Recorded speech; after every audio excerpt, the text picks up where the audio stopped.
Welcome back. In South Africa and around the globe, the biggest battle for consumers' money still takes place in brick-and-mortar stores. But the global pandemic has prompted what some call a once-in-a-generation shift to online sales, with some local retailers experiencing growth of between 200 and 500% in their online sales since the lockdown began. Unfortunately, many local retailers were not prepared and missed out on this exponential growth. Let's find out from tech expert Arthur Goldstuck whether this is a lasting trend. Thanks very much, Arthur, for your time. So you're also CEO of Worldwide Works, which is a technology market research firm ideally poised to evaluate online trends in South Africa. Are increased online sales here to stay despite relaxed lockdown regulations?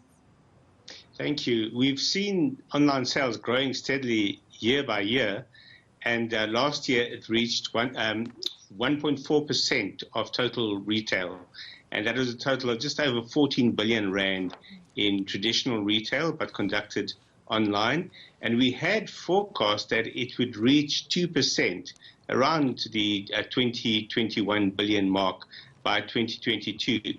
But it's become very clear that we're going to hit that mark this year as a result of accelerated growth in online retail demand. And that is primarily because of lockdown and people moving to buying groceries online.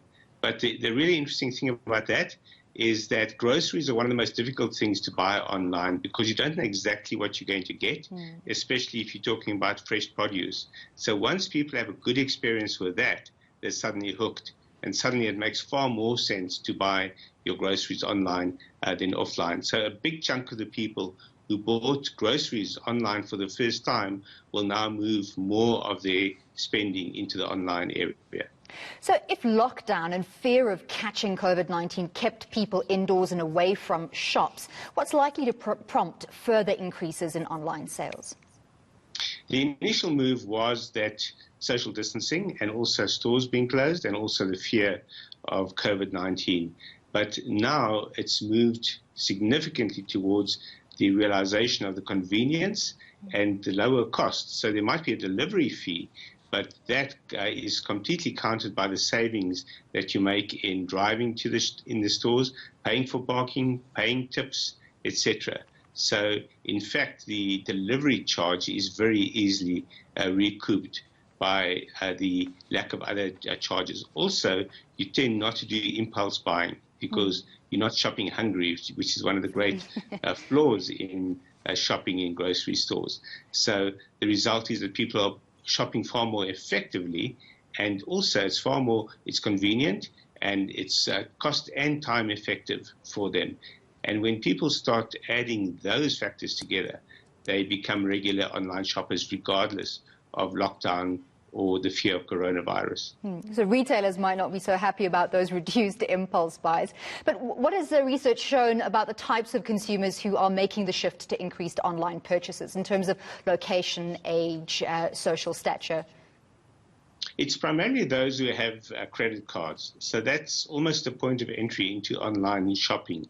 And that just does speak to higher income groups. But more and more it's moving down the curve, especially as certain organizations, and here I must mention ShopRite Checkers, who've done an incredible job with their 60/60 app, and they have brought online shopping within reach of lower income areas and groups because they fulfill from stores in one's area. So one can actually get a delivery within an hour of ordering, which is unheard of in online retail in South Africa. So it hasn't just shifted people's behavior, but it shifted expectations of online shopping. And it means that people are far more confident and it makes far more sense.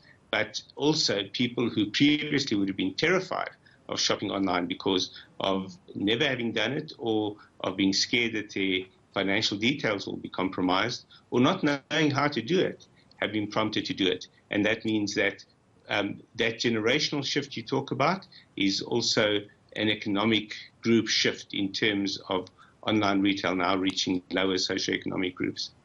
So online sales only make up about a maximum of 5% of domestic revenue, and e-commerce sites can be expensive to develop. So for business owners wanting to cash in on online growth, is the juice worth the squeeze?